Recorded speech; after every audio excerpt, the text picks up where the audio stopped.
ಮಂಗಳೂರಿನ ಪಾಂಡೇಶ್ವರದ ಬಿಎಸ್ಎನ್ಎಲ್ ಇಲಾಖೆಗೆ ಸಂಬಂಧಿಸಿದ ತಾಮ್ರದ ಕೇಬಲ್ಗಳನ್ನು ಕಳವು ಮಾಡಿದ ಘಟನೆ ನಡೆದಿದ್ದು, ಈ ಬಗ್ಗೆ ಅದೇ ಕಚೇರಿಯ ಇಬ್ಬರು ಬಿಎಸ್ಎನ್ಎಲ್ ಉದ್ಯೋಗಿಗಳ ಸಹಿತ ಮೂವರು ಆರೋಪಿಗಳನ್ನು ಪಾಂಡೇಶ್ವರ ಪೊಲೀಸರು ಫೆಬ್ರವರಿ 18ರಂದು ಬಂಧಿಸಿದ್ದಾರೆ.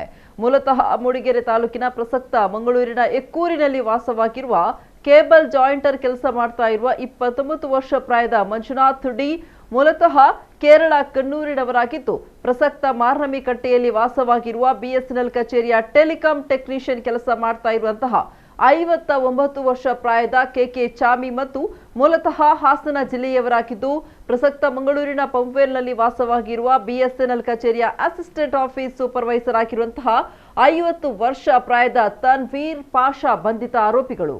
ಆರೋಪಿಗಳಿಂದ 2.5 ಲಕ್ಷ ರೂಪಾಯಿ ಮೌಲ್ಯದ 45 ಕೆಜಿ ತಾಮ್ರದ ಕೇಬಲ್ ಹಾಗೂ ಅವುಗಳನ್ನು ಮಾರಾಟ ಮಾಡಿ ಬಂದಂತಹ 10 ಲಕ್ಷ ರೂಪಾಯಿ ಹಣವನ್ನು ವಶಪಡಿಸಿಕೊಳ್ಳಲಾಗಿದೆ. 2025ರ ಡಿಸೆಂಬರ್ನಿಂದ 2026ರ ಫೆಬ್ರವರಿ 14ರವರೆಗೆ ಸುಮಾರು 70 ಲಕ್ಷ ರೂಪಾಯಿ ಮೌಲ್ಯದ ಕೇಬಲ್ ಕಳವಾಗಿತ್ತು. ಈ ಬಗ್ಗೆ ಫೆಬ್ರವರಿ 16ರಂದು ಬಿಎಸ್ಎನ್ಎಲ್ ಜೂನಿಯರ್ ಟೆಲಿಕಾಂ ಅಧಿಕಾರಿ ವಿನೋದ್ ಶೇಖರ್ ನಾಯ್ಕ್ ಅವರು ಪೊಲೀಸರಿಗೆ ದೂರು ನೀಡಿದ್ರು.